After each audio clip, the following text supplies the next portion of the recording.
grato el poder estar aquí con ustedes. Mi nombre es Harold Gutiérrez, soy analista de promoción y difusión del programa Reto Excelencia y en esta oportunidad, en coordinación con su área de recursos humanos, estamos haciendo una charla informativa sobre el programa Reto Excelencia. Eh, Básicamente aquí de lo que se trata es darles información general de lo que es el programa. También darle algunas novedades de lo que va a ser la convocatoria de este año y al final de la exposición tener un bloque de preguntas para quienes tengan algunas consultas que hacer al respecto. Entonces, básicamente lo que ven en la imagen de la pantalla es de lo que se trata Reto Excelencia, ¿no? Servir, que es la entidad pública que administra este programa, tiene, digamos, por objetivo la profesionalización de los servidores públicos para mejorar la calidad de los servicios que brindamos a la ciudadanía, ¿no? Y en ese sentido es que Reto Excelencia juega un papel muy importante porque de lo que se trata aquí es tener profesionales del Estado altamente capacitados para, digamos, que al retornar al Perú, luego de concluir los estudios, puedan con sus conocimientos nuevos, con nuevas experiencias, procurar calidad en los servicios públicos, ¿no? Y en ese sentido es que Reto Excelencia, digamos, otorga un préstamo de estudios para maestrías y doctorados en universidades top del extranjero a cualquier profesional del Estado, de cualquier régimen laboral, puede ser K, 728, 76, en fin, inclusive hasta la modalidad de contratación de locación de servicios, para que puedan desarrollar estos estudios de posgrado en universidades top. Les comentaba que son las de Ranking QS. El Ranking QS es una empresa internacional que califica universidades de todo el mundo de acuerdo a diferentes factores, ¿no? Pueden ser la calidad educativa, la infraestructura, eh, el ranking de sus egresados en el extranjero, es decir, cómo están colocados laboralmente, en fin, varios factores. Entonces, lo que hace Reto Excelencia es coger del ranking general que tiene esta empresa cuáles son las mejores universidades, ¿no? En este caso, digamos, consideramos las 500 primeras y para efectos de estos estudios otorgamos un préstamo de hasta $50,000 por cada 12 meses de estudio, es decir, anuales, ¿no? Eh, ¿Qué cubre este préstamo de estudios? Básicamente lo que es la universidad, el sostenimiento mensual, que en este caso son tres conceptos, por así decirlo. Eh, Alimentación, transporte local y alojamiento. Cubrimos lo que es un seguro de salud con cobertura internacional, materiales de estudios y pasajes de ida y vuelta, ¿no? Cuando digo ida y vuelta, me refiero al pasaje de ida para desarrollar los estudios y cuando concluyen estos, el pasaje de retorno al Perú. Básicamente este es un resumen. Ya durante la charla, digamos, les voy a ir dando mayores detalles de este tema. ¿Y cuáles son los beneficios que tiene este programa? De momento, los que pueden ver en pantalla, igual también les puedo comentar otros. Eh, digamos, tratamos de que este es un préstamo de estudio, ¿correcto? Entonces, lo que, digamos, una persona que va a un banco para pedir un préstamo hipotecario o vehicular, más o menos esperaría una evaluación económica, ¿no? De la persona que está solicitando el préstamo o el crédito. En este caso, Servir obviamente no es un banco, ¿no? Pero cuando ofrecemos este financiamiento, obviamente también hacemos una evaluación económica. Entonces, esta evaluación económica es para el postulante, pero también para un garante. En la situación en la cual el postulante no tenga la capacidad de endeudamiento suficiente acorde al préstamo que solicite, eh, digamos, ¿qué hacemos, no? Uno podría pensar que simplemente no se le otorga el préstamo. De hecho, a la fecha hay tres salidas por las cuales procuramos que la persona se mantenga en el proceso de evaluación. Una de ellas es la que se ve en pantalla, es decir, si la capacidad de pago del postulante no es la suficiente, de acuerdo al préstamo que solicite, vemos si es que sus ingresos netos mensuales son iguales o menores a una UIT. Al 2024, la UIT creo que está en un plan de 5.150 soles. Entonces, si fuera ese el caso, es decir, si coincidiera con que los ingresos netos mensuales de esta persona fueran menores a ese monto, todavía podría continuar en el proceso de evaluación, siempre y cuando su aval cumpla con algunas otras condiciones. Entonces, es una forma que tenemos nosotros de poder mantener, digamos, en el proceso a los profesionales del Estado con menores ingresos económicos, ¿no? Especialmente en regiones, pero aplica a todos a nivel nacional. Otros beneficios que ya tienen que ver con el pago del préstamo en sí es, por ejemplo, que durante los estudios no pagan el préstamo. Es decir, automáticamente se da un periodo de gracia y luego de concluidos los estudios, ahí recién inician los pagos. No obstante, además, cuando retornan al Perú, pueden solicitar un periodo de gracia adicional, que es el que se ve en pantalla. Y este periodo de gracia adicional puede ir hasta los 6 meses. Es decir, pueden pedir menos, ¿no? 5, 4, 3, 2, un mes, en el cual todavía no inician los pagos. Entonces les damos esta facilidad, ¿no?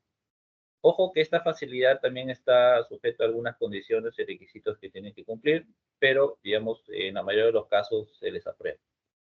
Y un tercer beneficio, que es el cual, por el cual más bien somos más conocidos, es que nuestro modelo, bueno, le llamamos modelo crédito beca, ¿no? Para explicarme mejor, lo del crédito creo que ya se entiende más o menos lo que se trata. Es como un préstamo de estudios, pero ¿dónde viene el tema de la beca?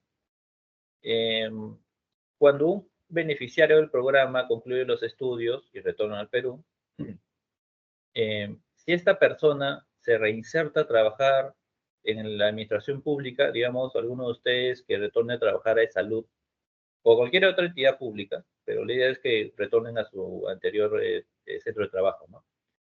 Y lo hace por un periodo determinado de años, que puede ser 1 año, 2 años, hasta 3 años. Dependiendo de la cantidad de años, se le pueden hacer descuentos en los saldos de pagos del préstamo, que pueden ir desde el 25 hasta el 100%. Este detalle en particular también se los voy a comentar con un poco más de contenido más adelante. Pero digamos, es una forma en la cual también procuramos el reintegro del préstamo, eh, incentivando a nuestros beneficiarios a que retornen al sector público, ¿no? Y ahí viene esta idea de que Servir busca un servicio civil altamente profesionalizado y para ello, digamos, ofrecemos esta clase de beneficios. Eh, Ahora, ¿cuáles son los requisitos para aplicar al proceso de evaluación? Ojo que los requisitos que se ven en pantalla no son para obtener el préstamo en sí.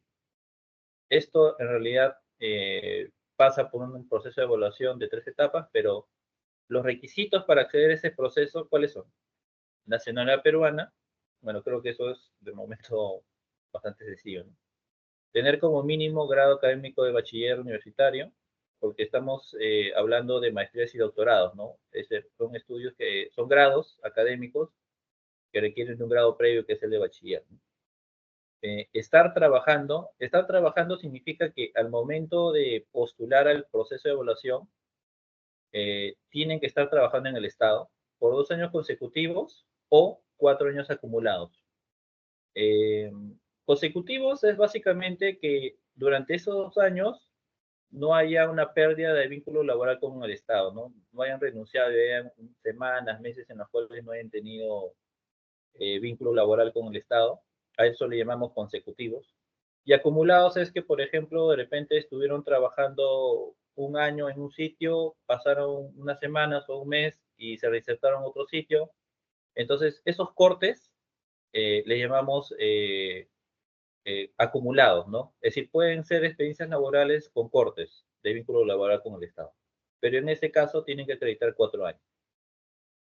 Y el cuarto requisito es tener carta de admisión a alguna universidad de estas 500 de ranking general QS. Y el programa de estudios que ustedes elijan, que puede ser una maestría o un doctorado, tiene que tener correspondencia con alguna de las 8 áreas de estudios que se ven abajo. Antes de entrar a ese tema, sería oportuno comentar que de momento, si por ejemplo algún postulante ya estudió una maestría, no importa si es con fondos públicos o fondos privados o de su propio dinero, no importa. Con nosotros puede estudiar otra. Lo comento porque a veces nos comparan mucho con las becas del Pronavec. Entonces, creo que el Pronavec tiene una serie de condiciones específicas para las ayudas económicas que otorgan, ¿no? Por ejemplo, la beca Jóvenes Bicentenario, del Bicentenario, en fin. Nosotros nada tenemos que ver con el Pronavec ni con sus condiciones, por eso lo comento, que en nuestro caso, si alguno de ustedes que ya tienen la intención de estudiar, de repente no este año, pero sí el siguiente, si ya tiene una maestría, puede estudiar otro, ¿sí?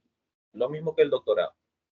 Entonces, volviendo al tema de las áreas de estudios, son 8.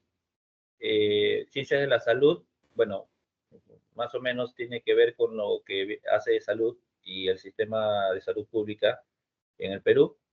Gestión pública, economía, ingenierías, ojo que son genéricas. No es que tiene que ser, ¿cuál ingeniería ustedes dirían? ¿No? Cualquier ingeniería. Educación, medio ambiente, ciencias básicas y ciencias agropecuarias, esas 8. Entonces, de lo que se trata es que ya sea la maestría o un doctorado, tenga más que el título, la malla de los cursos, la malla curricular, tenga relación o correspondencia con alguna de estas 8 áreas. Que como les digo, son genéricas, ¿no? No tiene que ser exactamente el título que se llame gestión pública, me refiero al título del posgrado o el nombre, o economía, no sé, o sea, son, digamos, genéricas, y de lo que se trata es que tenga una relación directa o correspondencia. ¿Cuáles son las condiciones de este préstamo? Eh, Nuestro préstamo en sí mismo se paga en un plazo de 10 años, ¿sí? Y tiene una tasa de interés anual del 5%, que por cierto es la más baja del mercado para el modelo crédito beca que ofrecemos. En el Perú no existe este modelo de crédito beca. Podrían ustedes googlearlo en Latinoamérica y encontrar un ejemplo en Colombia que se llama Colfuturo. Tiene un parecido con nosotros con relación al tema, digamos, de la beca parcial, por así decirlo, pero respecto a otras cosas, nada que ver. Por ejemplo, nosotros somos dirigidos exclusivamente al sector público, ¿no? Colfuturo en Colombia está dirigido, es abierto. Eh, en nuestro caso, también es necesario tener un aval, un garante. Eh, ¿A qué le llamamos aval? Es decir, una persona natural, con eso obviamente estoy descartando empresas o personas jurídicas en general, que puede ser un familiar, un amigo, cualquier persona en realidad que pueda garantizar los pagos del préstamo. Garantizar significa que si el beneficiario durante el periodo de pagos del préstamo deja de pagarle el préstamo o simplemente no tiene la capacidad para devolver el dinero, este aval es el que asume ese pago, ¿no? Pero asume de manera solidaria, por así decirlo. Ambos son, digamos, tenedores de esta deuda. Eh, Ahora, este tema de los $50,000 que les comenté al inicio es, digamos, el tope anual, ¿no? Hasta $50,000 por cada 12 meses de estudio. Pero si hablamos de una maestría, por ejemplo, una maestría puede durar en España un año, 8 meses. Ya hablando de otros países, puede durar año y medio, casi 2 años, en fin. En el caso de Reto Excelencia, la cobertura para maestrías es hasta 2 años, ¿sí? Es decir, hasta 24 meses. La duración de la maestría también tiene que ser hasta los 24 meses, ¿sí? Esto es importante que se tome en cuenta porque lo que sucede con eso es que hasta el año 2023 nosotros considerábamos que los posgrados, por ejemplo, una maestría podía durar algo más de los 2 años, pero la diferencia en tiempo lo cubría el beneficiario. Sin embargo, a partir de este año, tanto la duración del posgrado en este caso una maestría, como la cobertura, va a ser hasta 2 años. Y en el caso de los doctorados, hasta 3 años. Eh, y una, digamos, última condición es que tanto el postulante apto como su aval firman un contrato y un pagaré, ¿no? El contrato, de hecho, todos los documentos que se firman en el marco de Reto Excelencia están publicados en nuestra web, de eso también comentaré más adelante. Pero acá hay un tema con las personas que tienen cónyuges, ¿no? Es decir, si están casados o casadas, sus parejas también tienen que suscribir estos documentos por formar parte del vínculo conyugal, ¿no? Salvo que hay algún tipo de acuerdo prematrimonial de separación de bienes. En esos casos no aplica esta inclusión de los cónyuges. Pero de momento, si no fuera, sí los incluiría. Ahora, les había hablado de la condonación de deuda y esto forma parte de la explicación porque llama la atención a muchos trabajadores que tienen, digamos, la expectativa de que al volver al Perú puedan reducir significativamente sus préstamos, ¿no? Entonces, en pantalla lo que puedan ver es más o menos un gráfico que explica a grandes rasgos de lo que se trata esta condonación. Voy a tratar de resumirlo. Eh, a ver, lo primero, les decía que cuando un beneficiario del programa concluye los estudios, al volver al Perú, si se reinserta a trabajar en el Estado, se le pueden condonar porcentajes del pago de este préstamo. Por ejemplo, eh, Harold Gutiérrez, quien habla. Yo me voy a estudiar un posgrado en la London School of Economics, que es del Reino Unido. Y bueno, concluyo los estudios y retorno al Perú. Yo tengo un mes en días calendarios, luego de esa conclusión de estudios, para retornar al Perú, ¿sí? Dentro de ese mes, digamos, yo vuelvo en el día 15 y coordino con Servir el inicio de mis pagos del préstamo para que esta institución me genere mi calendario de pagos. Como que fuera un banco o una financiera, tú pagas tus cuotas de acuerdo a un cronograma, ¿no? Entonces, a partir del mes siguiente es que tú inicias tus pagos. No obstante, en paralelo, yo ya estoy pensando en reinsertarme al mercado laboral, ¿correcto? Porque si no, ¿cómo pago mi préstamo? Es en ese lapso de tiempo que tú ya inicias los pagos de este préstamo, pero no sabemos en qué momento tú te reinsertas al mercado laboral, ¿no? Entonces, digamos que lo haces inmediatamente y da la casualidad que es en el Estado, en la administración pública. ¿Qué puede ser en tu anterior entidad? Ojo, que incluso hay personas que obtienen licencias por capacitación, es decir, eh, no pierden el vínculo, la vacante, digamos, de su plaza de trabajo, no la pierden, y cuando vuelven, la recuperan y continúan trabajando. Esa es otra opción, obviamente, ¿no? Pero digamos que no fue el caso, pero buscaste trabajo y encontraste en el sector público, en otra entidad, en fin.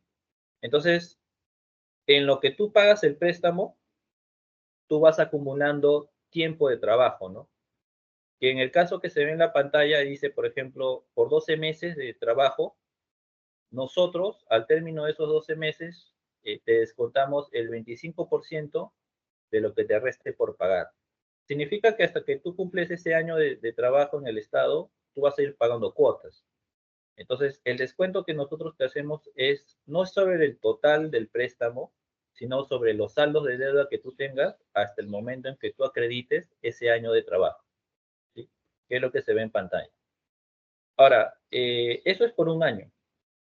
Por 2 años, o sea, 24 meses, te descontamos el 50% de lo que te reste por pagar al momento en que tú acredites esos 2 años de trabajo, ¿sí? Ahora, estos dos primeros ejemplos, como ven en pantalla, aplican para entidades públicas en general, ya sea que sea de Lima o del interior del país, cualquiera, gobierno nacional, gobierno regional, local, en fin. Pero si es que una persona quiere que el descuento ya por 2 años de trabajo en el Estado post estudios ya no sea 50%, sino 75%, es decir, aumenta, ¿no? Por la misma cantidad de años, ya no es 50, sino 75.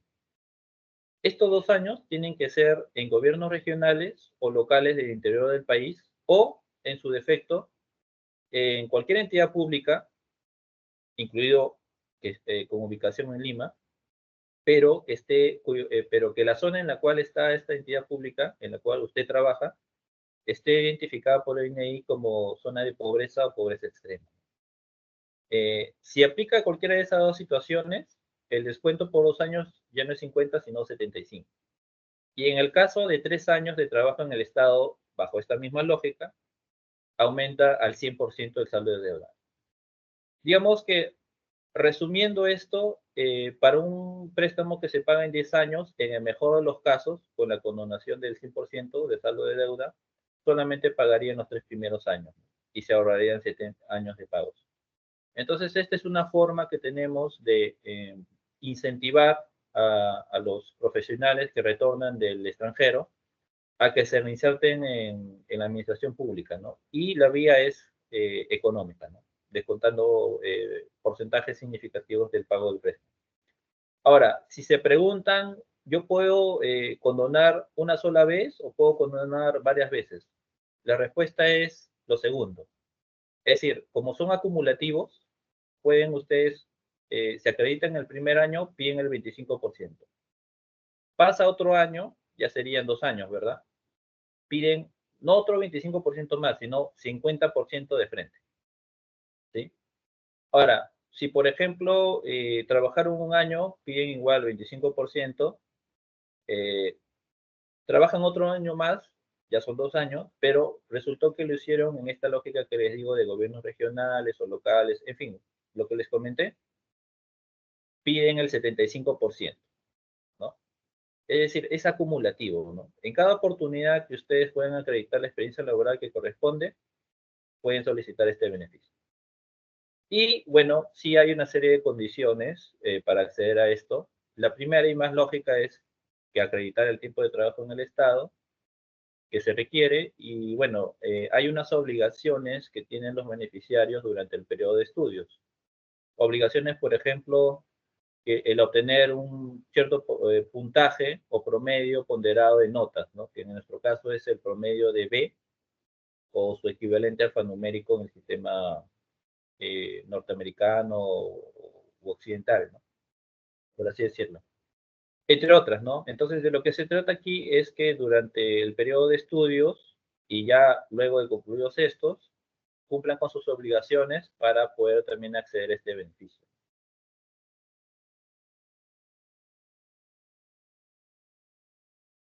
A ver, vamos a cambiar de pantalla.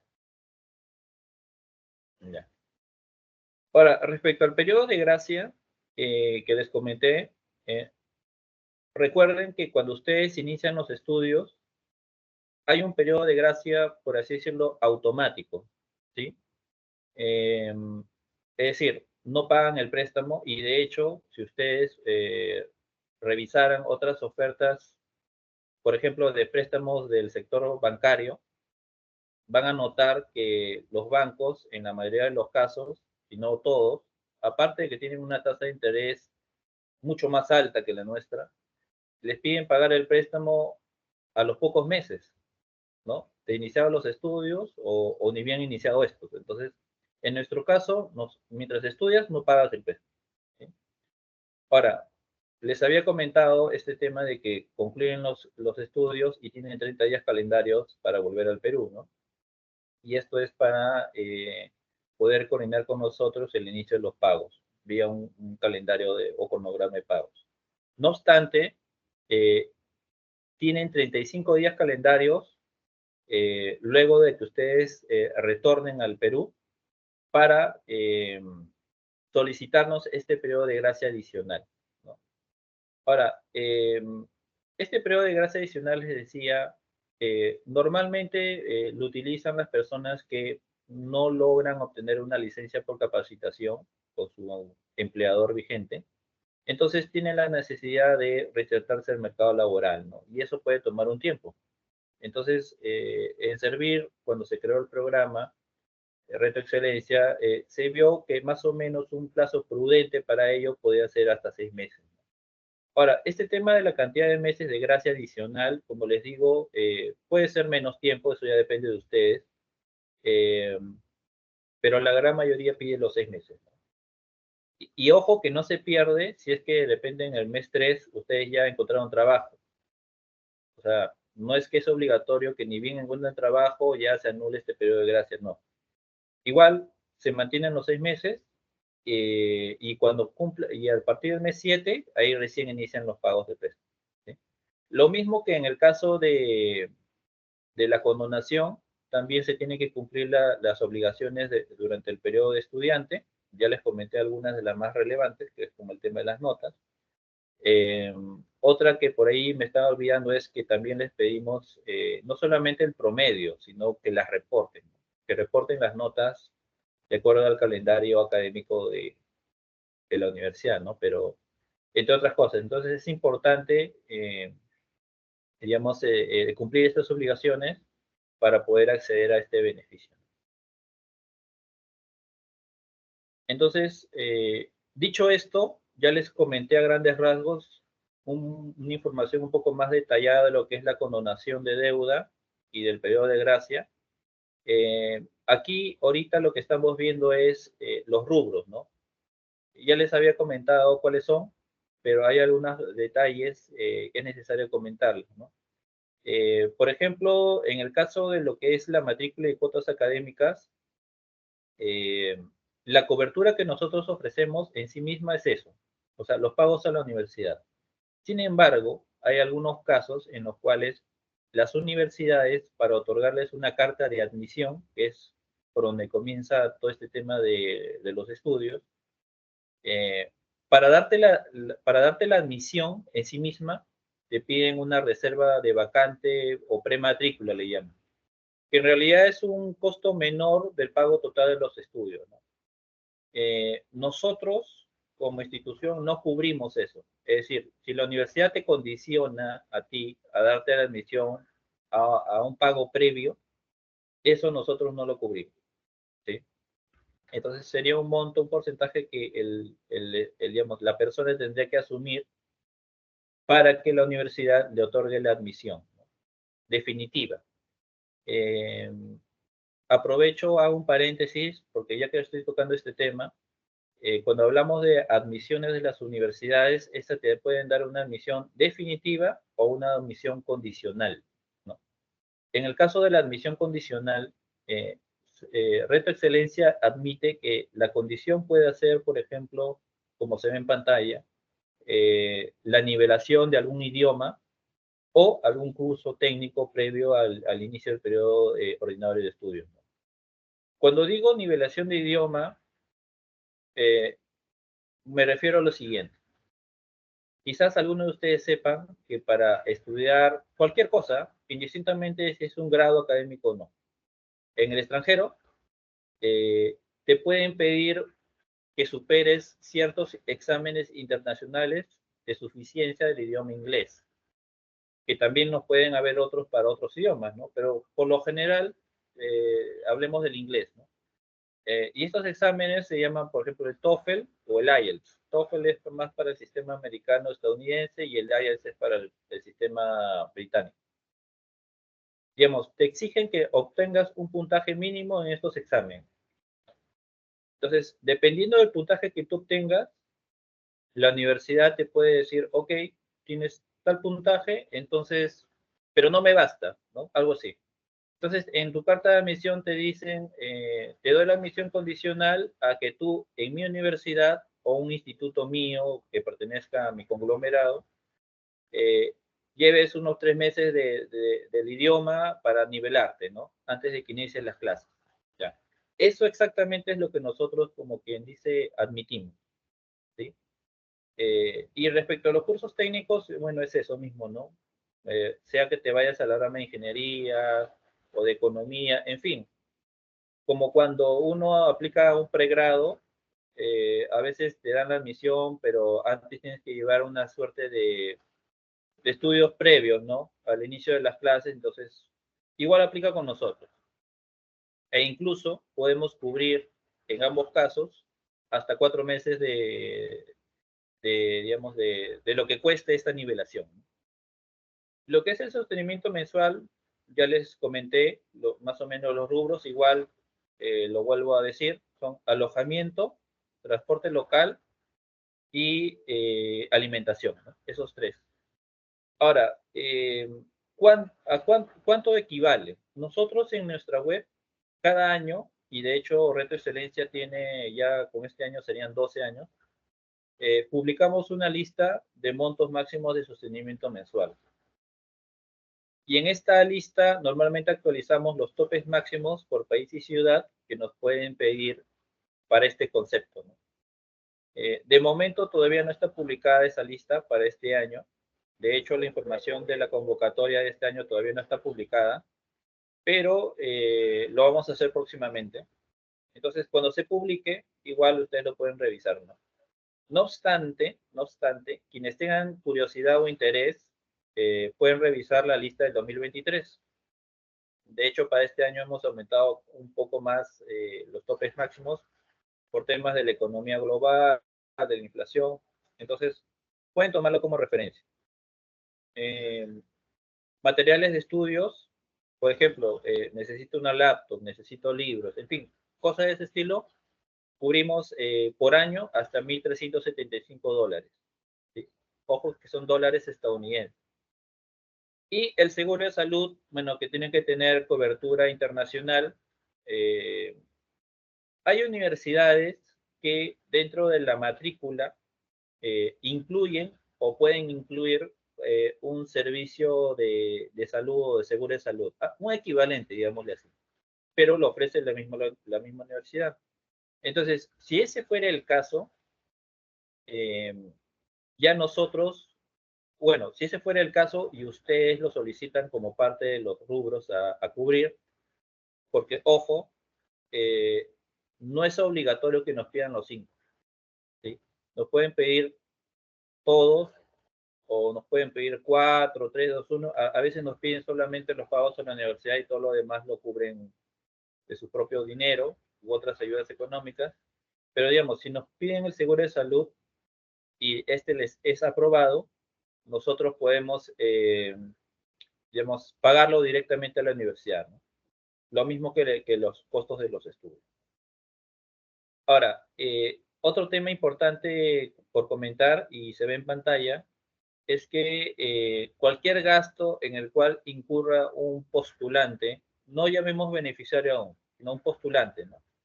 Dentro del proceso de evaluación, cualquier gasto en el que incurra antes de la firma del contrato, la firma del contrato es la etapa 3 del proceso, no es reembolsable, ¿sí? Entonces, por ejemplo, podemos volver al tema de la reserva de vacante o prematrícula. Eso, como les digo, no lo cubrimos. Y si por A o B ustedes lo pagan, sepan que no lo vamos a poder cubrir posteriormente, ¿no? O incluir dentro del préstamo, ¿sí? Entonces, eso es importante que lo sepan. Los depósitos, ¿en qué momento inician? Eh, digamos que ya pasaron a la etapa 3 del proceso, firman un contrato y pagaré, postulante apto, aval y, si fuera el caso, los cónyuges, ¿no? Eh, no obstante, es obligatorio que el beneficiario acredite la contratación de un seguro de vida, ¿sí? Un seguro de vida endosado a nombre de la Autoridad Nacional de Servicio Civil, que es Servir. Entonces, con la acreditación de esta contratación del seguro, ahí recién nosotros iniciamos los depósitos, que por lo general son en los primeros 5 días hábiles de cada mes, para el caso de lo que es el sostenimiento mensual. En el caso de la universidad, que también lo pagamos directamente, ya depende, ¿no?, del calendario de la universidad, el calendario de pagos. De hecho, todo lo que ven en pantalla, eh, casi todo se deposita al beneficiario, directamente a una cuenta que éste determine, ¿no? Salvo el tema de la universidad y opcionalmente el tema del seguro de salud, lo pagamos nosotros como institución directamente, ¿no? Entonces, digamos como que buscamos que ustedes mismos administren ese dinero, ¿no? que nosotros les cubrimos, ¿no? Entonces, volviendo al tema del seguro de vida, este tiene que estar endosado a nombre de nuestra institución y debe cubrir algunas causales, ¿no? Que son las que se ven en pantalla. Bueno, no sé si se ven chiquito, porque no está maximizado, pero se las comento igual. Son incapacidad total o permanente y muerte, ¿no?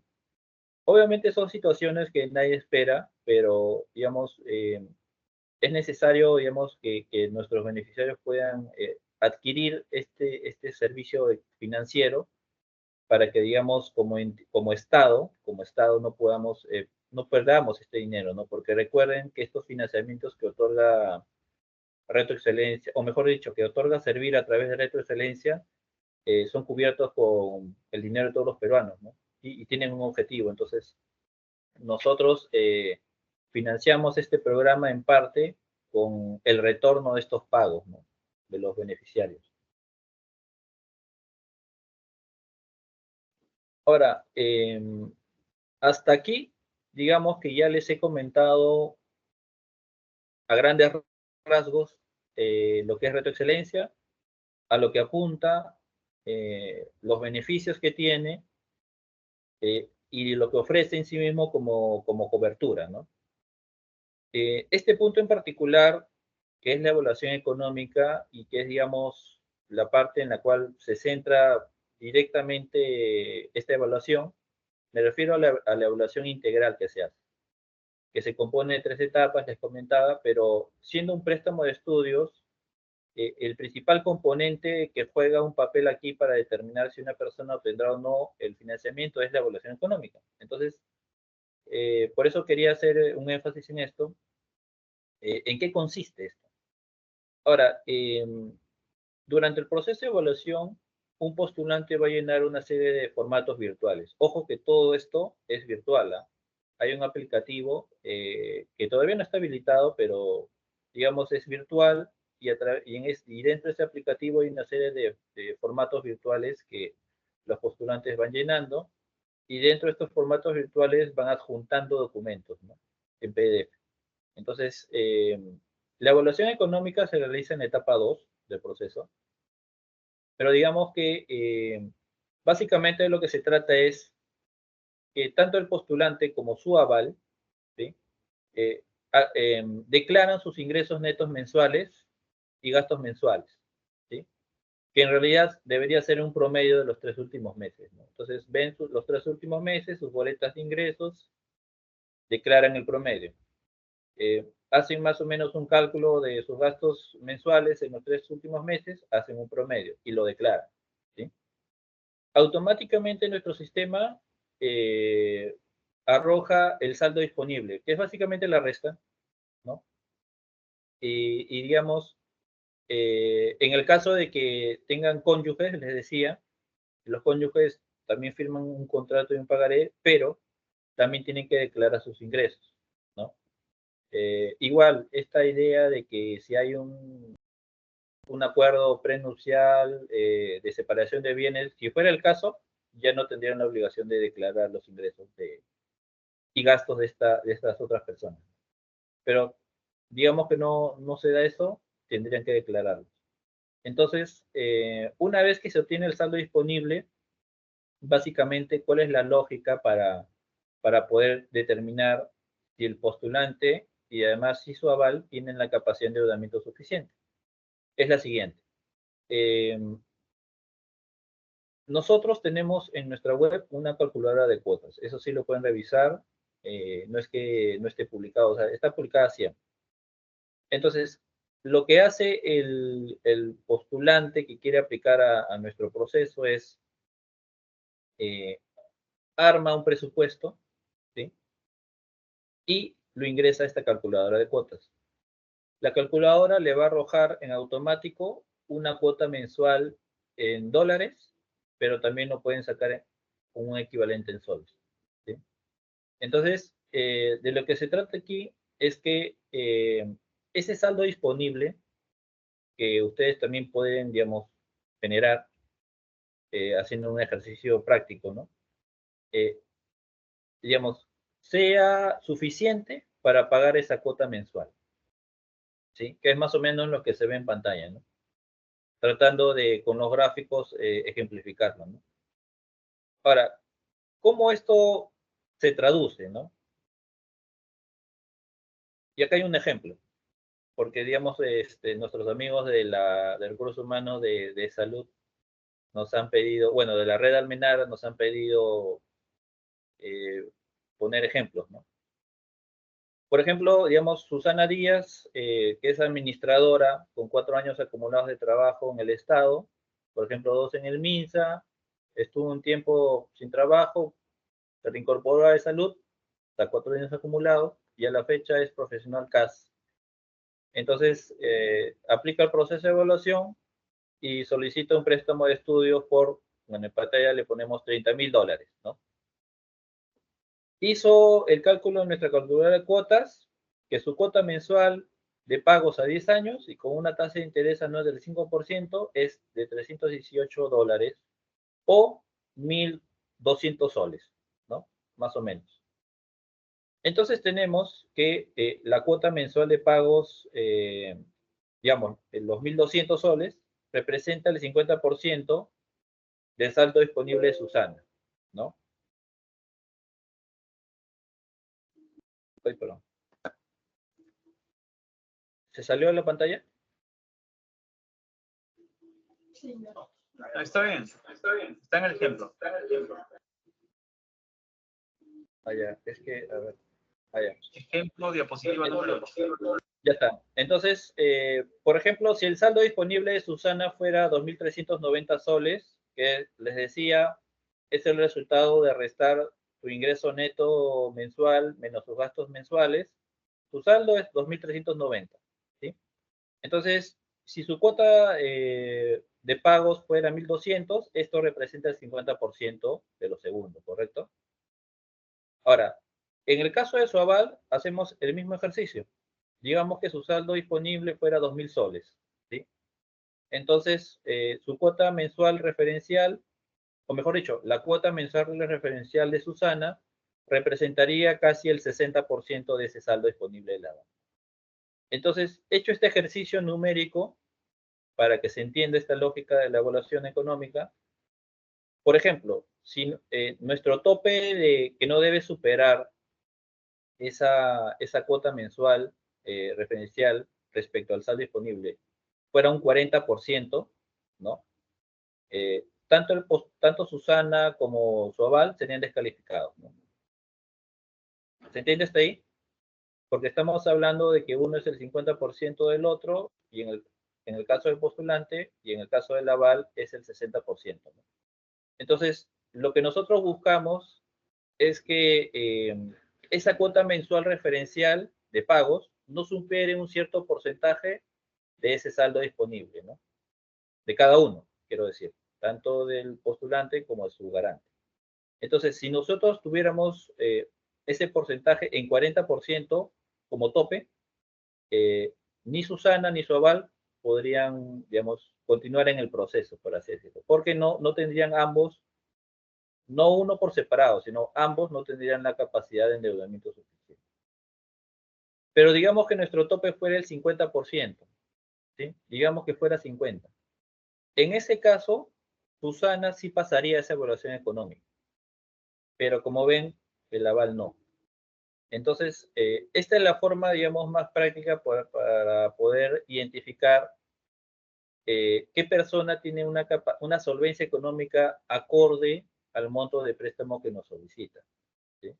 Ahora, ese porcentaje exacto o tope, por así decirlo, que en pantalla es 40% o 50%, o sea, son ejemplos, eh, no lo podemos mencionar públicamente porque es un factor de evaluación.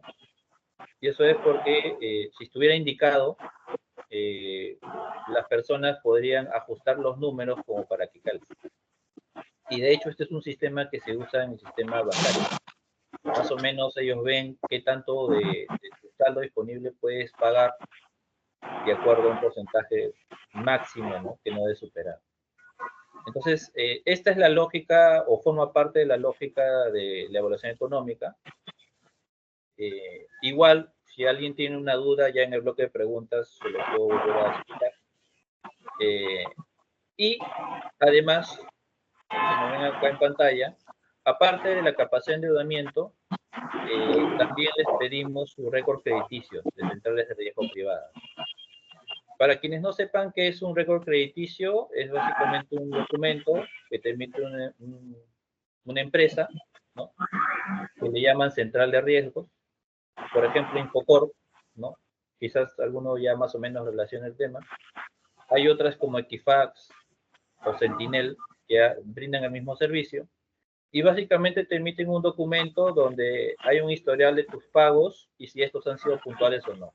Básicamente lo que te dice este documento es si tienes una conducta de pago, digamos, buena, ¿no?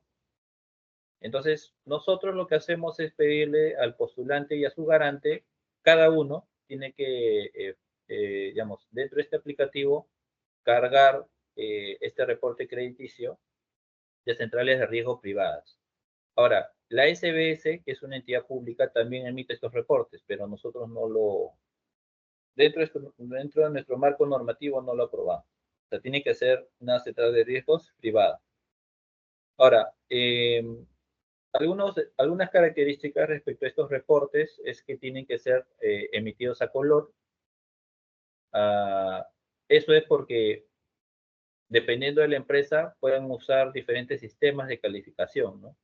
Algunas lo hacen tipo semáforo, donde verde es calificación normal o buena, amarillo es algo así como con problema potencial, es como un término medio, y rojo es como que mal pagador, ¿no? Entonces, si ese fuera el caso, tienen que, digamos, emitir en colores, ¿no? Cuando descarguen su PDF y lo carguen al aplicativo, tiene que ser así. O también te pueden calificar con puntajes del 0 al 1000. Entonces, acá de lo que se trata es que el postulante y su aval tengan una calificación normal, ¿no? O buena. No obstante, nuestro manual operativo, que son algo así como las bases del programa, también determina en qué situación se puede aceptar una calificación con problema potencial, ¿no? Que solamente aplica al postulante. Es decir, si el postulante tuviera una calificación con problema potencial, obligatoriamente el aval tiene que tener una calificación normal. Pero eso, como les digo, lo pueden también revisar con mayor detalle en nuestro manual operativo.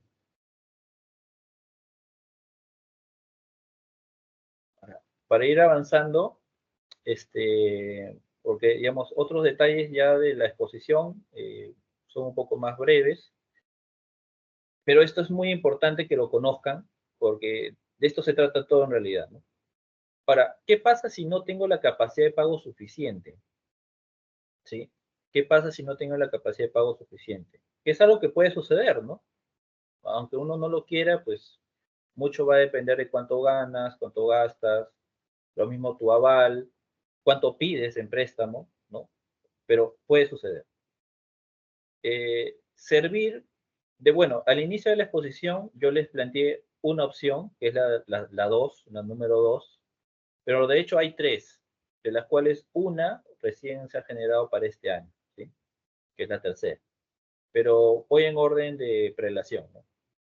Eh, si, si fuera el caso que sea el postulante o el aval, cualquiera de los dos, que no tenga la capacidad de endeudamiento suficiente, nosotros les damos la opción, bueno, le damos la opción al postulante, ¿no?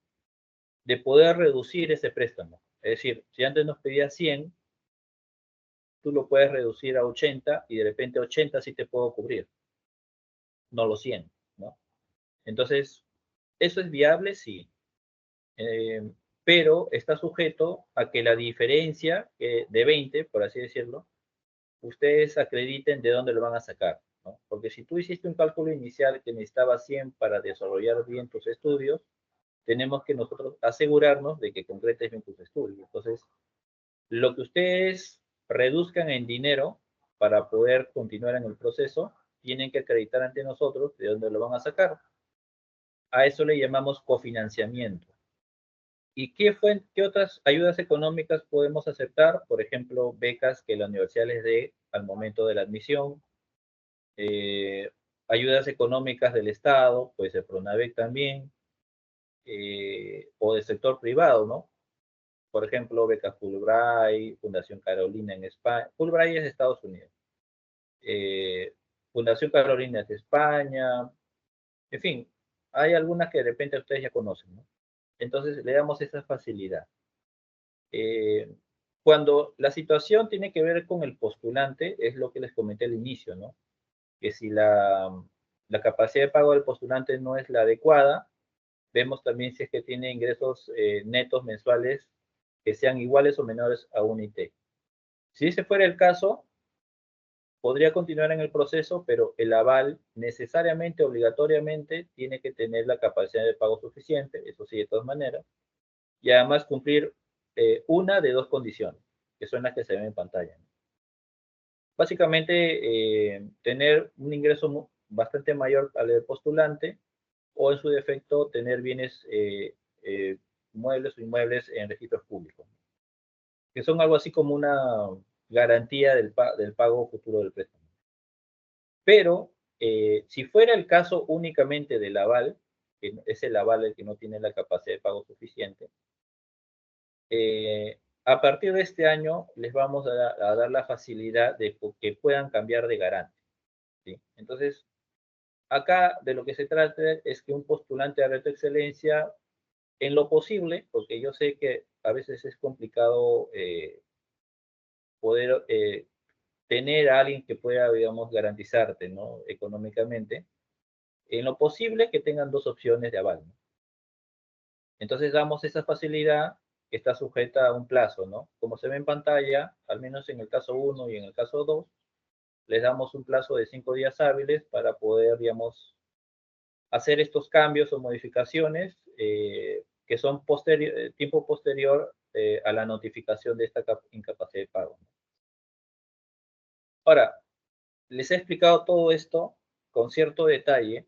De hecho, yo trato de dar este detalle así porque sabemos todos que cuando se trata de, por ejemplo, cosas de dinero, uno siempre quiere tener el detalle, ¿no? Porque es una decisión que puede, digamos, muy importante en nuestras vidas, ¿no? O sea, pagar un préstamo, ya sea hipotecario, vehicular o de estudios, como en este caso, a un tiempo de años. Uno quiere saber todos los detalles para tomar una decisión, ¿no? Una decisión informada, por así decirlo. Entonces, yo en estas charlas procuro darles esa información y, bueno, lo que no se pueda completar por temas de tiempo, lo pueden revisar también en la web, ¿no? Entonces, he aprovechado este tiempo como para explicarles lo principal de lo que es reto y ahorita, ya con ese conocimiento, les puedo más o menos mostrar de lo que se trata este proceso de evaluación, ¿no? Ya como resumen. Entonces, es un proceso de 3 etapas, que la etapa 1 es como un filtro, ¿no? Básicamente es declarativa, con un formato virtual. Eh, o sea, ustedes indican que cumplen con los 4 requisitos. Solamente se adjunta en este formato virtual número 1 la carta de admisión, ¿sí? Solamente la carta de admisión. Entonces nosotros, una vez que ustedes completan ese formato, tenemos un plazo de 3 días hábiles para revisar la información y si encontramos que hay algo que no cuadra, por así decirlo, eh, les mandamos una notificación a través del sistema y ustedes tienen 2 días hábiles para subsanar estas observaciones. Ahora, en la etapa 1 también hacemos la evaluación de la correspondencia entre el posgrado y alguna de estas 8 áreas, ¿no? De estudios. Entonces, aquí, y ojo que este es opcional, como se ve en pantalla, solamente si es necesario, les vamos a pedir en esta etapa que elaboren ustedes una suerte de informe, de documento en el cual sustenten eh, el por qué su posgrado tiene esa relación con el área, no sé, pues de ciencias de la salud o de gestión pública, en fin, lo que ustedes elijan, ¿no? Eh, y ahí hacemos la evaluación. Igual, en nuestra web tenemos una sección de preguntas frecuentes Si mal no recuerdo, la número 6 es la que trata este tema de la evaluación de correspondencia. Entonces, les sugiero que lo puedan revisar con más detalle ahí. Entonces, digamos que pasan a la etapa 2. En la etapa 2 es la evaluación integral, tanto del postulante como de SOVAL, ¿no? Y como se ve en pantalla, evaluamos la parte económica, evaluamos el récord crediticio, pasan también por una revisión de sus antecedentes penales, judiciales, y en el caso del postulante, acredita con documentos todo lo de la etapa 1, ¿no? Por ejemplo, el tema de la experiencia laboral, los 2 años continuos acumulados o 4 años acumulados con constancias de trabajo. Si fuera alguno de los participantes de esta charla locador de servicios, no lo sé, pero igual comentarles que las locaciones de servicios también aplican. En este caso, el documento para acreditar el trabajo es una constancia de servicios, que es como que te resumen todas las órdenes de servicio con fechas, ¿no? Eso también lo pueden presentar, si fuera el caso. En lo que son los estudios, bueno, ya tendríamos la carta de la etapa 1, pero tienen que adjuntar el perfil del estudiante, la malla curricular, el cronograma de estudios, los costos, y en una página una propuesta de lo que podría ser su trabajo de grado, ya sea tesis, trabajo final de máster, es decir, la temática, muy referencial, porque sabemos que esto puede cambiar, ¿no? En el futuro, pero en una página elaborar más o menos eso, ¿no? El tema y un resumen, ¿no? Entonces hacen un documento que contenga todas estas cosas de la universidad. Respecto a la acreditación del grado académico de... Disculpen un momento. Eh, Ahorita estoy haciendo teletrabajo. ¿Se escucha ese sonido de la calle? Les No, pregunto porque les suena molesto. Hola. todo bien con el sonido. ¿Todo bien? Ok. Sí, disculpen si es que se escucha un sonido de la calle, es que están haciendo obras por acá. Entonces, les decía, lo de grado académico de bachiller, lo concreto es que lo tienen que acreditar con una copia de su diploma, ¿no? Que es lo más práctico. Pero para quienes no puedan hacerlo, eh, podemos permitir una declaración jurada que incluya dentro de esta declaración jurada algunos datos básicos de la emisión de ese diploma, que son, por ejemplo, la fecha de emisión, el nombre del grado o de la carrera, el título profesional, el código de emisión del título, entre otros que pueden identificar en el manual operativo del programa. Pero obviamente, para efectos prácticos, es mejor presentar la copia, ¿no? De tu cartón, de tu bachiller, ¿no? Y con eso es suficiente. Y lo que es la nacional peruana en realidad pasa por un tema de identificación a través del DNI, ¿no? Entonces, como ven, no es nada del otro mundo. Esta evaluación integral que se hace no la hacemos nosotros, de hecho, la hace una empresa del sector privado, y esta empresa tiene un plazo de 35 días calendarios para hacer esta revisión, ¿no? Lo que hacemos nosotros como trabajadores de servir es, a través del aplicativo, es hacer seguimiento a que los documentos que ustedes presentan cumplan con las características necesarias, y una vez que eso se concreta, elevamos estos documentos a esta empresa. Por eso es que en pantalla se ve que hay un plazo que es el que de la recepción de los documentos. Bueno, acá está no en horizontal, sino en vertical, pero más los 35 días calendarios para esa revisión. Ahora, asumamos que pasan a la etapa 3 del proceso, ¿sí? Asumamos que pasan a la etapa 3 del proceso. Nosotros les damos a las partes hasta 15 días hábiles para que firmen los documentos, ¿sí? Entonces, como ven, si en el día hábil número 1 se acercan a firmar los documentos, se reducen los plazos, ¿no? Significativamente. Entonces, ya depende más digamos, del postulante apto. Acá ya estábamos hablando de un postulante apto, de su aval, y si fuera el caso, de los cónyuges, ¿no? De corresponder, quiero decir. Ahora, si es un beneficiario, bueno, acá estamos en la red Almenara, que entiendo opera en Lima, ¿no? pero igual los comento por si ustedes tienen conocidos que trabajen en el interior del país. Si fuera el caso que el beneficiario o su aval no vivan en Lima, sino que vivan en el interior del país, nosotros les damos las facilidades para que estos documentos los puedan mandar a nuestra sede institucional a través de un notario, ¿no? Es decir, suscriben los documentos con un notario público y elevan los documentos a servicio. Entonces, le damos esas facilidades, ¿no? Para que no tengan que viajar a Lima y bueno, hacer todo este acto que en realidad es presencial. Entonces, acá igual, como ven, y ya para cerrar esto, está el seguro de vida que les comentaba, que es necesario para iniciar los depósitos, y nosotros finalmente le vamos copia de todo lo que se suscribe, se los mandamos a las partes, y además, si es que la necesitaran, por ejemplo, copia del contrato o necesitaran alguna carta de servir, quiero decir, ¿no?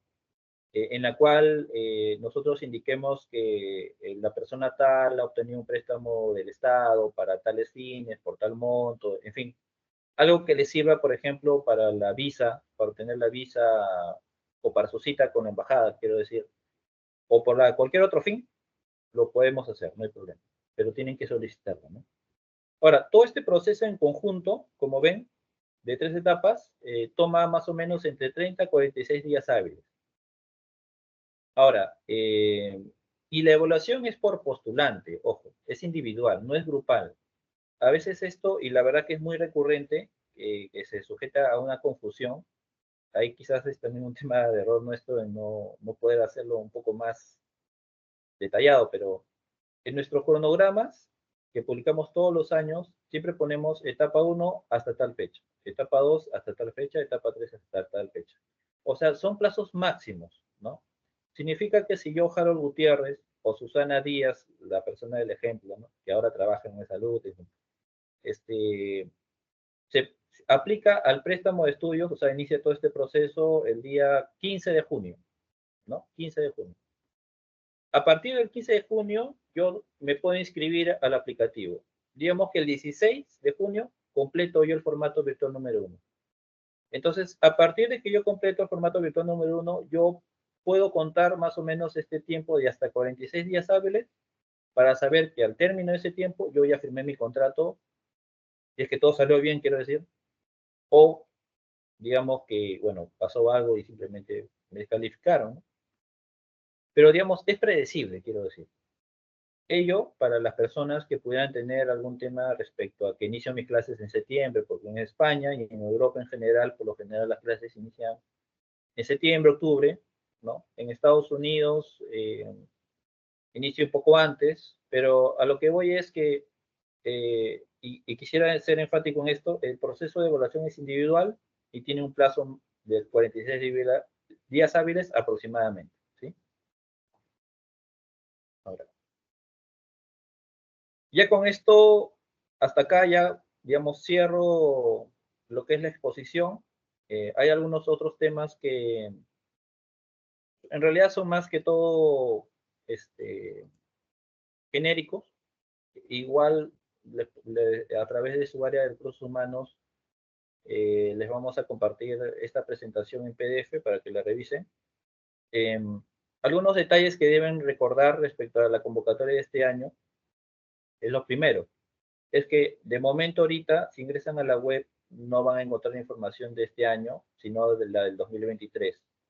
Ahora, ¿en qué momento se va a abrir esta convocatoria? Estamos trabajando para que sea en la quincena de junio a más tardar. ¿Sí? Entonces, cercano a esa fecha vamos ya a ir actualizando la web, que va a incluir el manual operativo o las reglas de juego para este año, la lista de universidades, la lista de montos máximos y obviamente el cronograma de convocatoria. Pero digamos, eso lo estamos haciendo así. De hecho, teníamos pautado iniciar las inscripciones mucho antes, pero por temas de gestión institucional y una coyuntura externa actualmente un poco adversa, es que se tomó la decisión, digamos, de postergarlo un poco más, ¿no? Pero se va a abrir la convocatoria de todas formas. Entonces, dicho esto, la etapa 1 de inscripciones va a durar hasta el 30 de agosto, ¿sí? los posgrados que pueden, digamos, evaluarse, tienen que iniciar este año, ya abierta la convocatoria, o como máximo hasta el 30 de junio del 2025. Significa que si mi posgrado todavía inicia el próximo año, no hay problema, siempre y cuando inicie como máximo hasta el 30 de junio del 2025. Trabajadores de empresas públicas dentro del ámbito del FONAFE pueden aplicar también. De hecho, este es un criterio que recién se está usando a partir del año pasado, pero el año pasado no hubo postulantes de empresas públicas. Pero desde el 2022 hacia atrás, antes no aplicaban trabajadores de estas empresas públicas, exceptuando de salud. De salud por un tema de evaluación interna institucional se aplicaba, pero igual se los comento por si tienen compañeros de trabajo o tienen conocidos en otras entidades o empresas públicas, ¿no?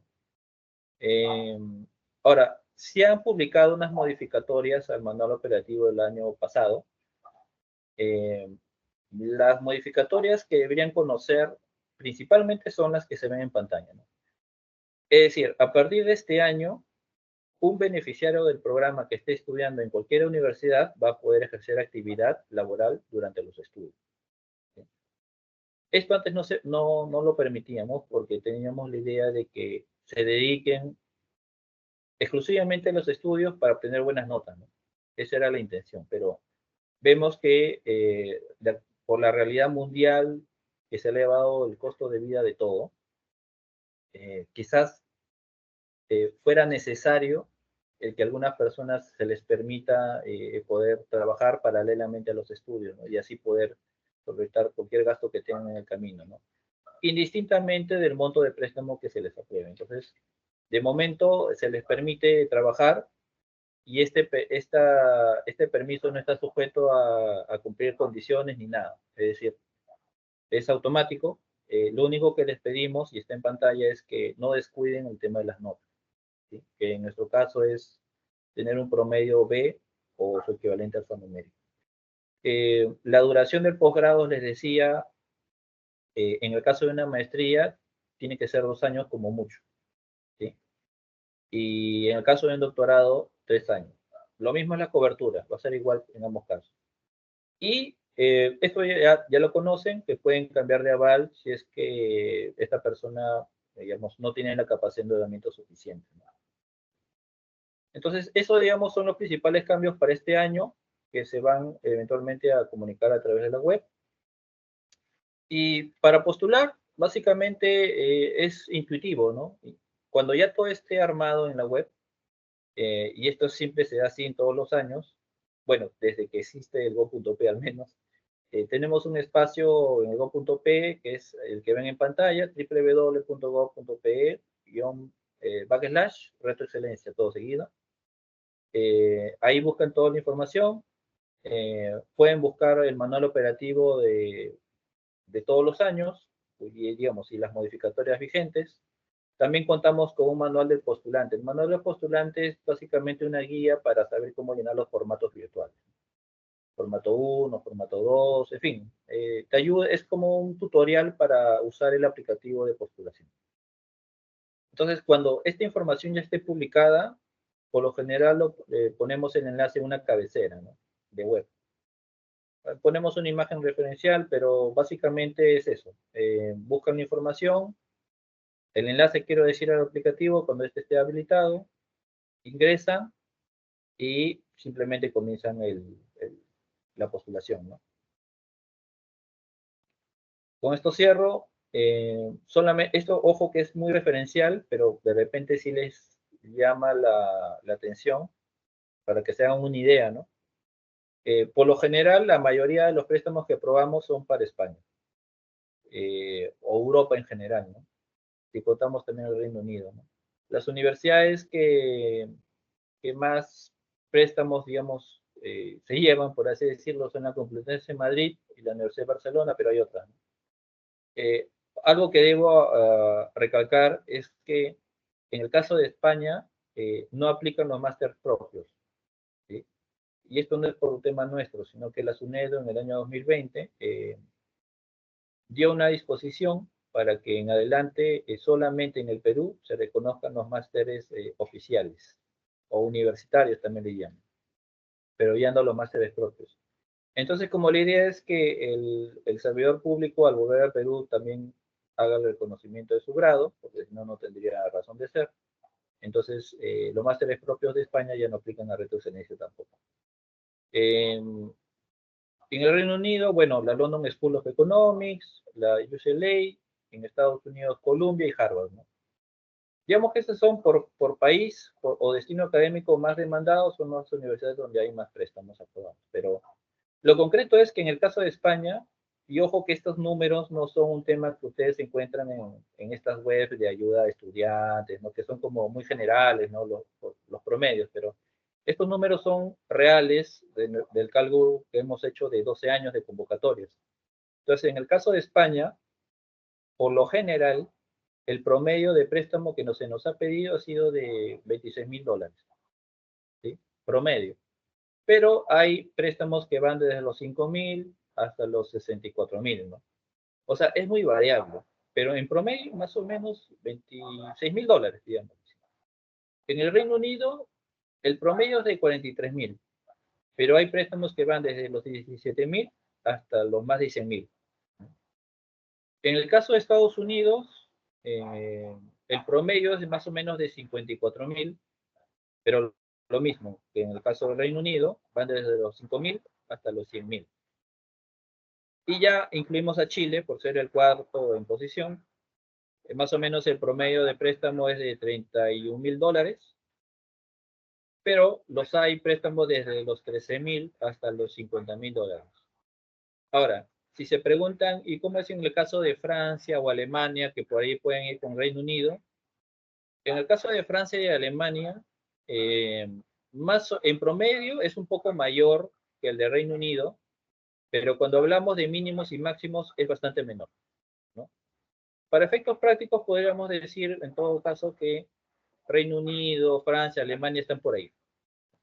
Ahora, en países de Latinoamérica, bueno, ya tocamos Chile, eh, pero es mucho menor en realidad. Si aplican a un posgrado en Argentina, en Colombia, en fin, si es que ahí tenemos universidades en el ranking QS que sean de estos países, digamos, los costos en realidad son bastante menores que en Chile.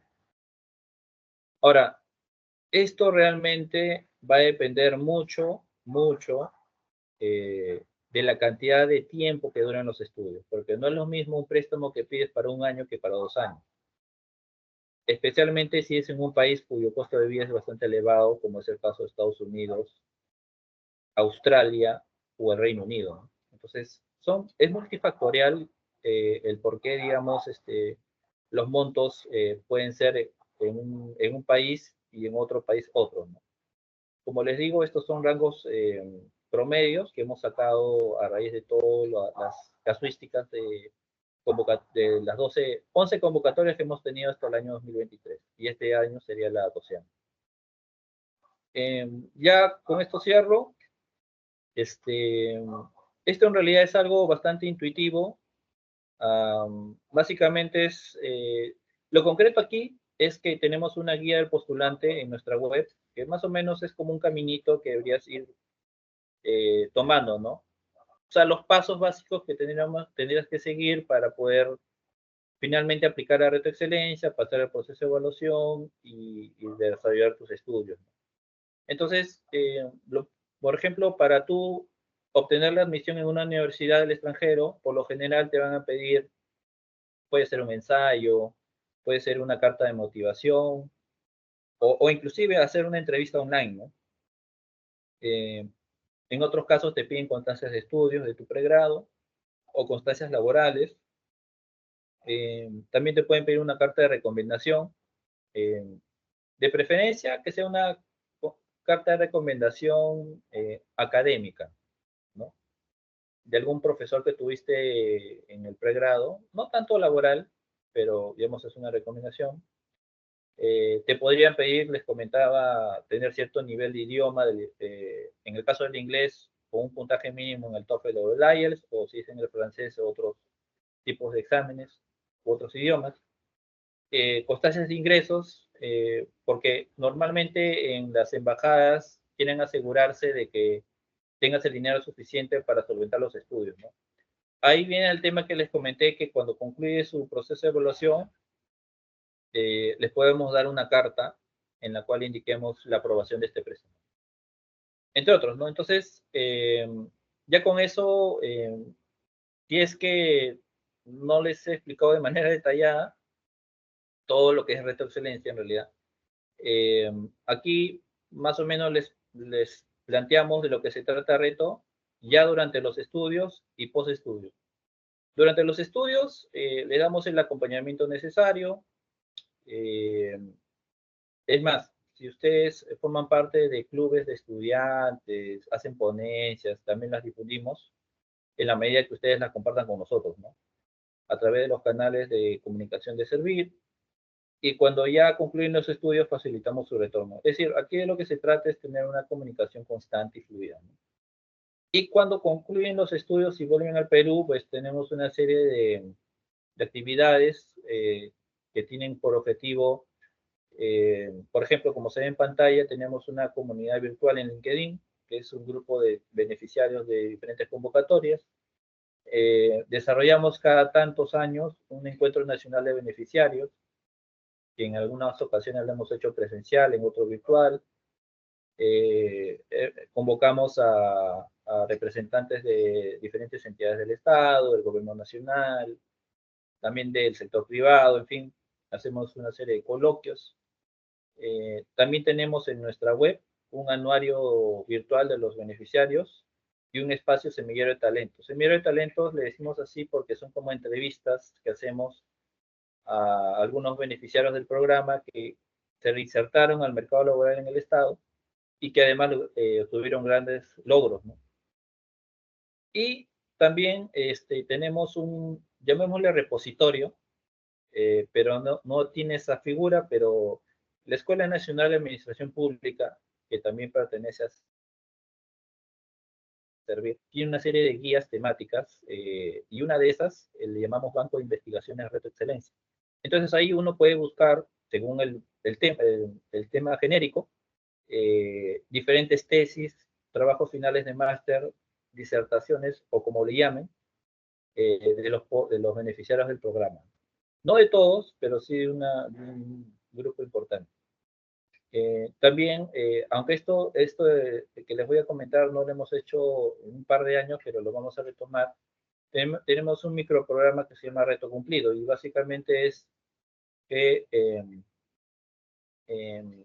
según el beneficiario y su trabajo de tesis o trabajo de grado, lo convertimos en una información lúdica, ¿no? Y lo volvemos en video. Entonces, el beneficiario puede explicar su trabajo académico de manera lúdica y lo difundimos a través de los canales de comunicación de Servir.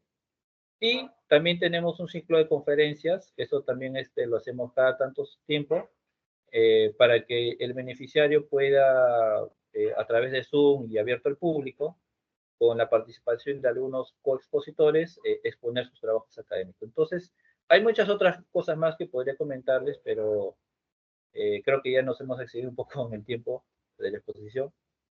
Igual estoy abierto a cualquier pregunta que ustedes tengan. Harold, muchas gracias por la exposición. Ha sido muy didáctico, claro. Nuestros compañeros han dejado una pregunta.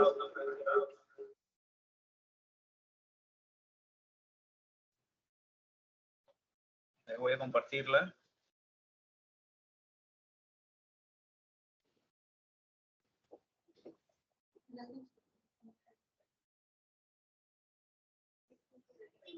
¿Salí de Marco? ¿Héctor? Sí, ya está solamente en Word.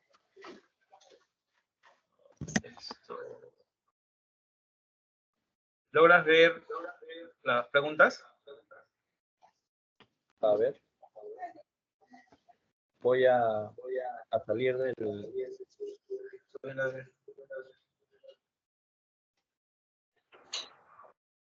Nuevamente. ¿Está en pantalla o en el chat? ¿Está en pantalla? Ah, ok, ya. A ver.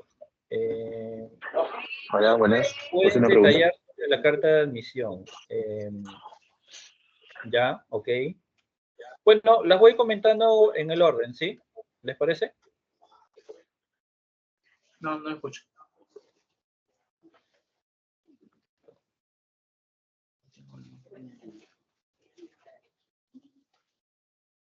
¿Las voy desarrollando, José? Sí, está bien, por favor. Sí, sí, sí. Ya. Corresponda. A ver, sobre la carta de admisión. Creo que quizás la pregunta, porque como ya he comentado algo de esto en la exposición, quizás va por el tema de qué debe tener la carta, ¿no?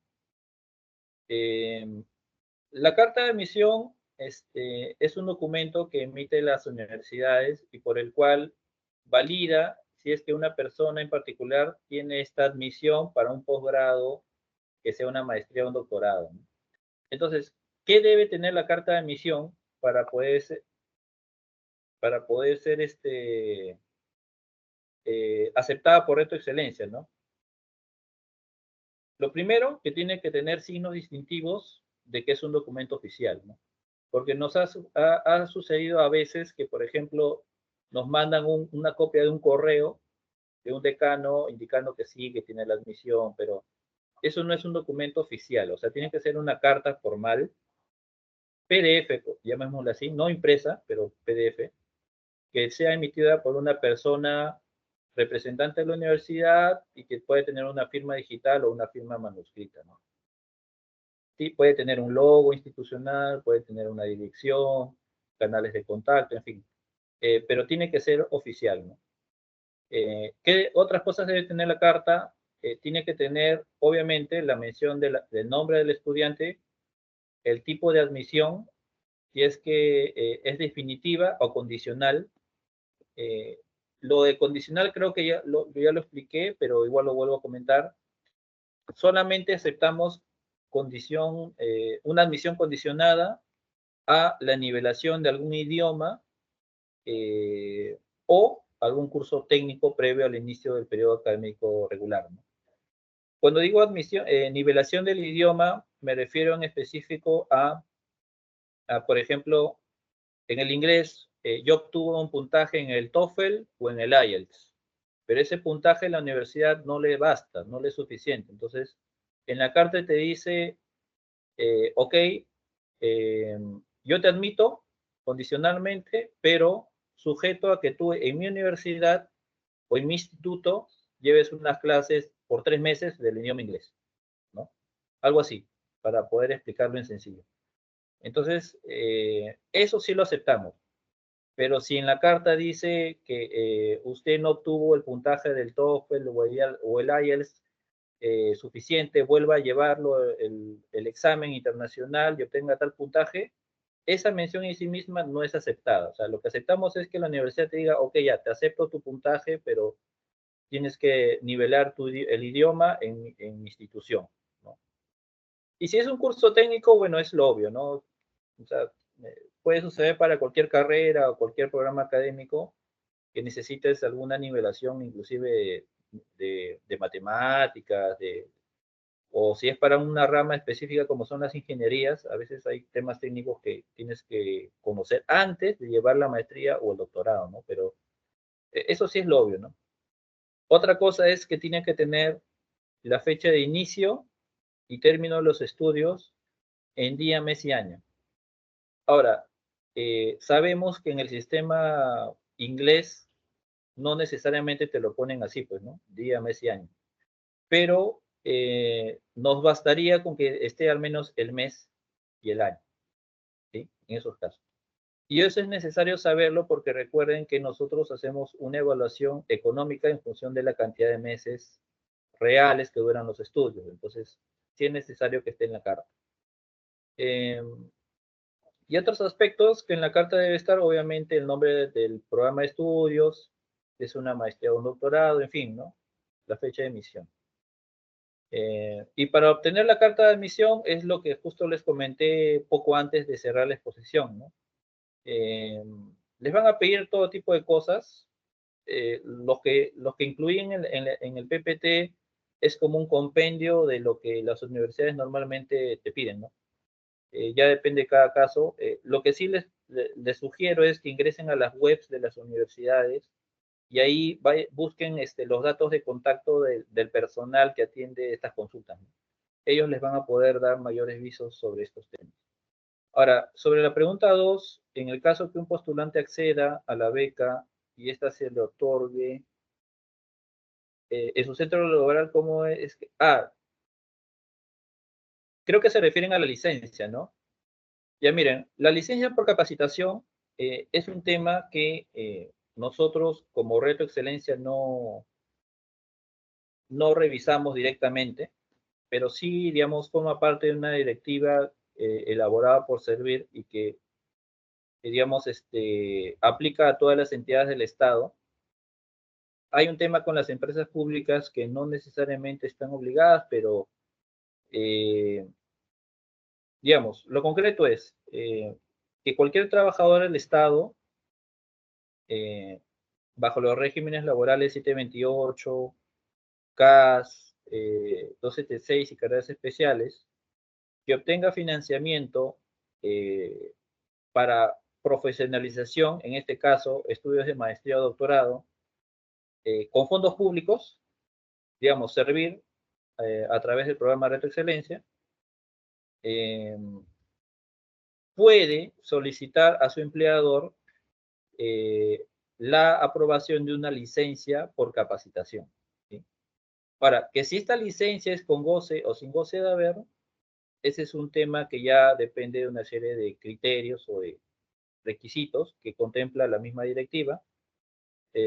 No puedo yo andar mucho sobre este tema porque no es un tema que veamos directamente como Reto Excelencia, pero igual en la PPT final, o sea, en el PDF que sugerimos que su equipo de recursos humanos les mande después de esta charla, vamos a incluir los datos de contacto del personal de Servir que les pueda atender todas las consultas sobre este tema de las licencias, ¿sí? Inclusive si gustan el acceso a esta directiva en la cual se regula todo lo que son licencias por capacitación. Pero por lo pronto sí hay una obligación del empleador de otorgar la licencia. Lo que está, digamos, en cuestión es si esta licencia es con goce o sin goce de haber, ¿no?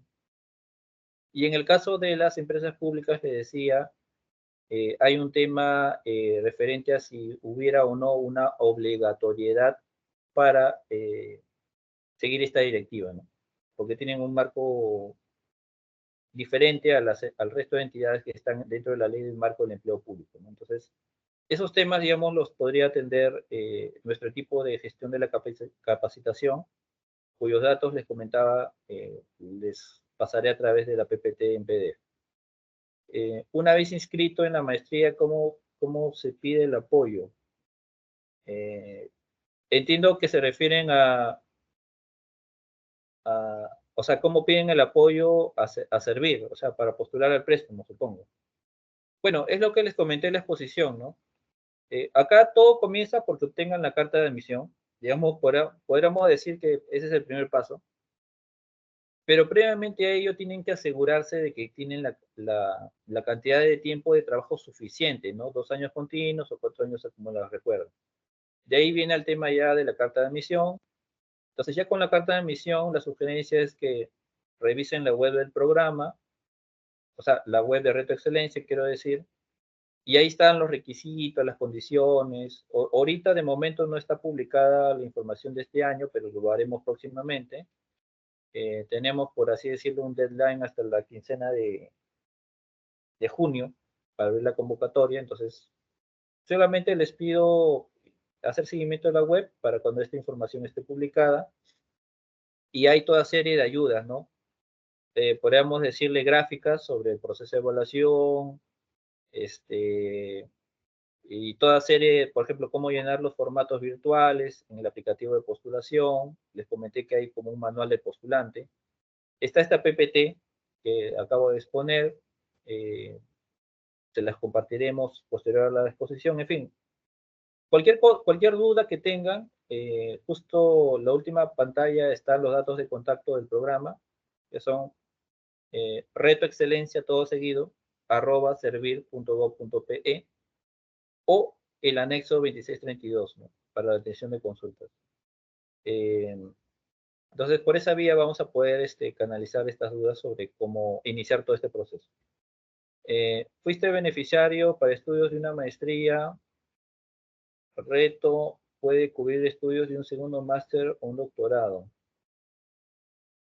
Si se refiere a si fue un beneficiario nuestro, o que estudió una maestría así ya por su cuenta. Pongámonos en los dos casos, ¿ya? Si fue un beneficiario nuestro, que ya estudió una maestría, para poder cubrir otro programa de estudios, este beneficiario tiene que pagar la totalidad de la deuda que tenga con nosotros. Eso es lo concreto. Y de hecho sí se ha dado en algún caso, ¿no? Que un beneficiario nuestro ha obtenido más de un préstamo con nosotros. No sé si es de algún trabajador de salud que tenemos beneficiarios de salud, pero sí es viable siempre y cuando pague la totalidad de la deuda previa.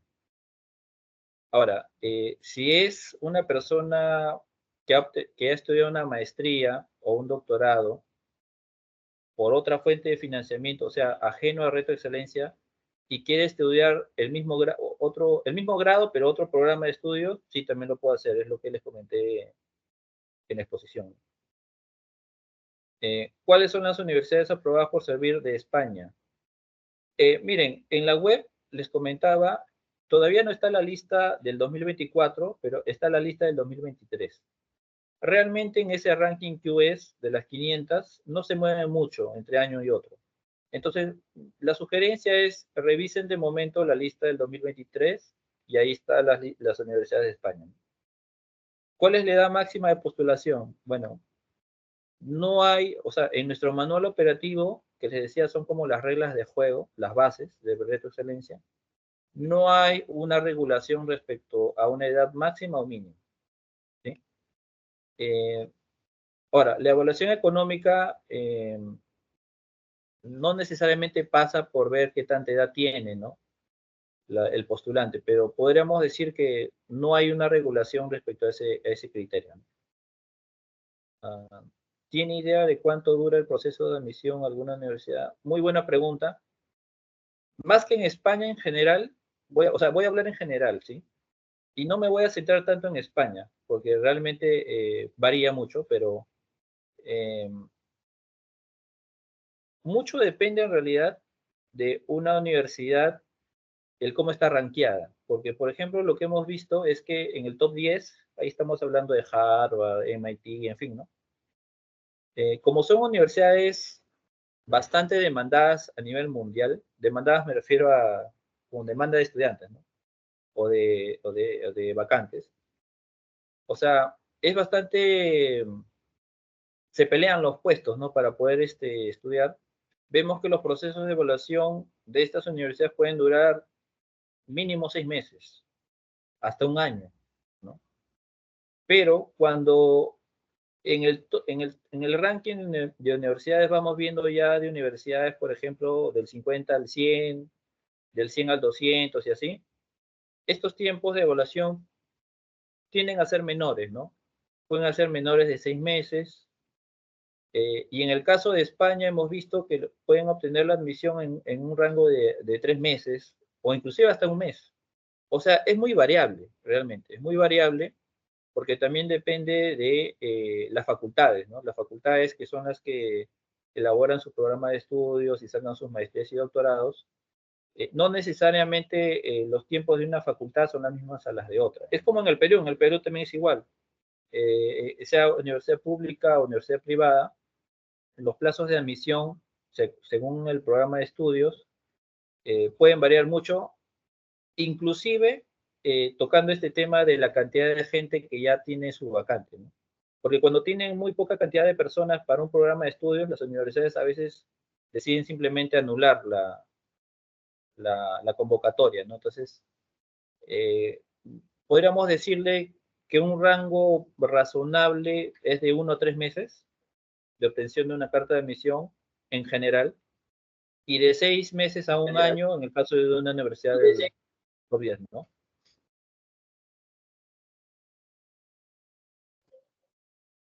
Listo, Harold. Hay una pregunta de Gina Rojas, por favor. Adelante. Buenos días. A ver. Muchas gracias por la información. Si tengo una carta de aceptación de una universidad de Colombia que está en el listado de las universidades de servir, ¿puedo postular? Bueno, si la universidad está dentro de la lista de aprobada por servir, sí. Ahora, si tu pregunta es si puedes postular ahorita justo les comentaba que todavía no está habilitado el aplicativo de postulación y la información todavía no está cargada a la web, ¿no? Entonces, tenemos como un plazo aproximado de hasta la quincena de junio para actualizar todo esto. Entonces, ni bien si se abran las inscripciones, ahí vas a poder, digamos, aplicar al proceso, ¿no? Ajá, sí, pero yo tengo la carta de aprobación, no está en las universidades que estuve revisando que han puesto ustedes. ¿Es posible igual postular? Ah, bueno, ahí sí, digamos, no sería viable porque justo les comentaba que nosotros publicamos una lista específica, ¿no? Ujú. No sé cómo es en el caso de otros programas del Estado, tipo el PRONAVE con sus fondos, que si es una lista abierta, o sea, cualquier universidad, no sabría yo decirte, pero en el caso nuestro sí. Ya. Muchas gracias. Por favor, para nuestro representante de salud, ¿es posible tener la licencia hasta por 2 años en caso de maestría? Si es el régimen 728, muchas gracias.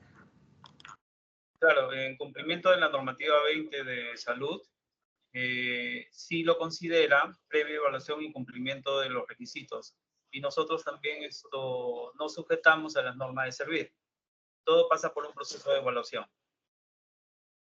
Hay una pregunta más del señor Fernando Huachín. Adelante, por favor.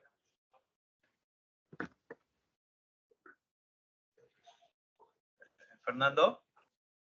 Hola, hola, ¿me escuchan? Sí, adelante. Hola. Sí, ¿qué tal? Buenas tardes. Gracias por la charla, de verdad muy instructiva. Y tengo una pregunta.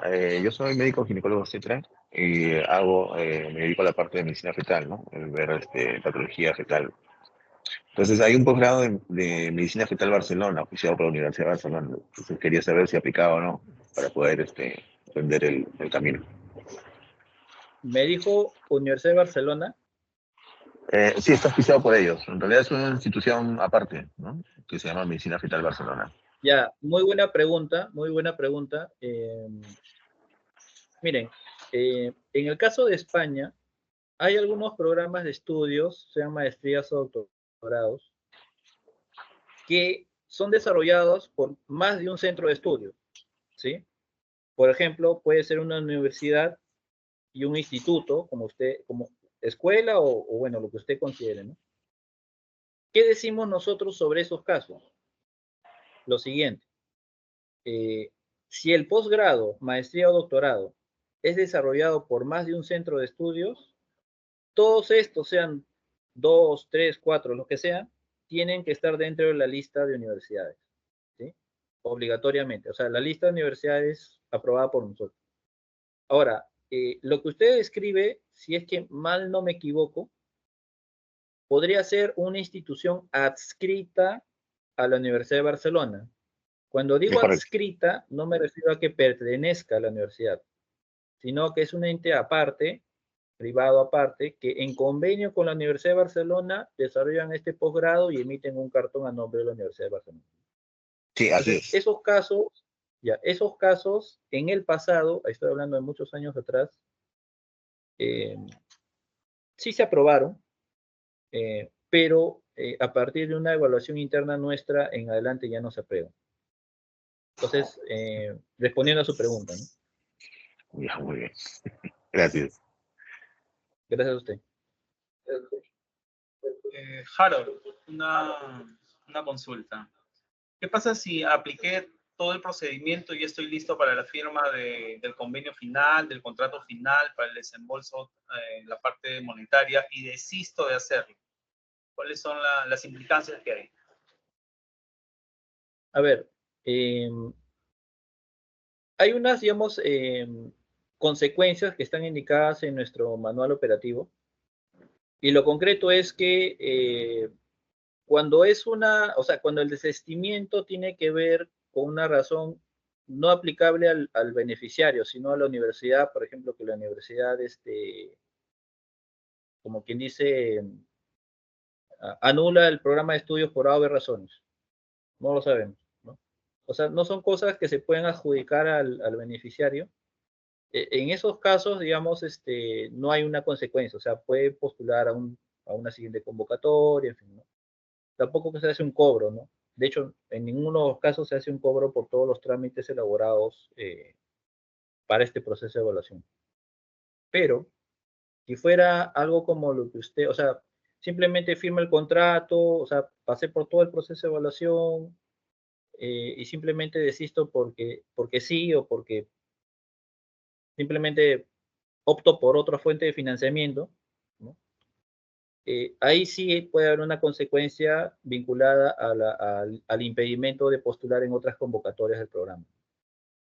Pero no hay, digamos, una penalidad de índole monetario o de otra característica. Por último, si no mantengo una nota B o su equivalente, ¿hay consecuencias también? Ya, esto es importante porque sí, o sea, en principio una de las consecuencias es que más adelante, si es que quiere pedir el periodo de gracia adicional para el inicio de los pagos o la condonación de deuda, sí les puede afectar. El no obtener el promedio de notas necesario o obligatorio en nuestro caso, ¿no? Eso en principio. Lo segundo es que digamos, una obtención de notas reiterativa, o sea, notas no por debajo del B o equivalente alfanumérico, puede, digamos, conllevar a la pausa temporal de los depósitos. O sea, cancelamos los depósitos de manera preventiva hasta que el postulante, digamos, o el beneficiario, digamos, retome la obtención de buenas notas, o en su defecto, si ya estamos hablando de casos más concretos como que jala cursos, ¿no? Ya podríamos inclusive hasta anular el préstamo en per se y pasa a un pago total de la deuda, ¿no?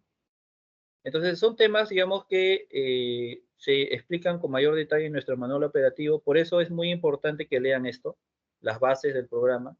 Ahí están todas las obligaciones durante el periodo de estudiante, también post estudios, ¿no? También hay otras obligaciones referentes al pago de los préstamos, o sea, las cuotas mensuales. En fin, todo eso está explicado con detalle en el manual, pero es muy complicado el poder explicarlo en un espacio como este, ¿no? Entonces, igual cualquier consulta relacionada a eso la pueden hacer a través de los canales de contacto del programa. Harold, muchas gracias por tu tiempo. En nombre de la Unidad de Desarrollo Personal de la Red Prestacional Menara, agradecemos a todos los participantes. En los próximos días o la próxima semana se está colgando este video y también el PPT o la información que tú nos proporciones, por favor, Harold. No, más bien gracias a ustedes. Comentarles que ya hemos tenido beneficiarios de su institución, o sea, quiero decir de salud, en alguna oportunidad, y en general del sistema de salud del Estado, ¿no? Del Ministerio de Salud, en fin. Entonces, este es un programa que, como les digo, busca la profesionalización del servicio civil. Es una gran oportunidad para cualquier persona, indistintamente de si es del sector público o no, para poder estudiar en una de las mejores universidades del mundo.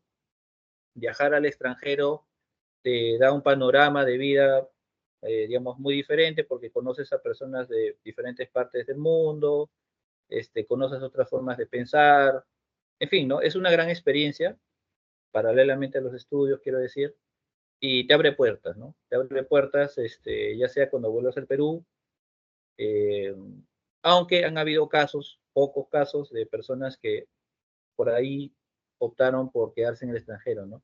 Claro que no es la idea es que retornen al Perú, pero igual siguen siendo representantes de nuestro país donde sea, ¿no? Entonces, los invito a postular a la convocatoria de este año.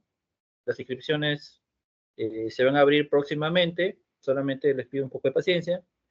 Y igual, en cualquier otra oportunidad que necesiten como institución el hacer otra actividad informativa, igual estoy para servirles. Muchas gracias, gracias a todos. Hasta una próxima oportunidad. Buenas tardes. Buenas tardes.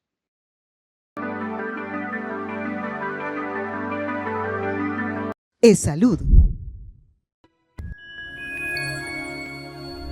Bicentenario del Perú 2024. Compunche Perú, Gobierno del Perú.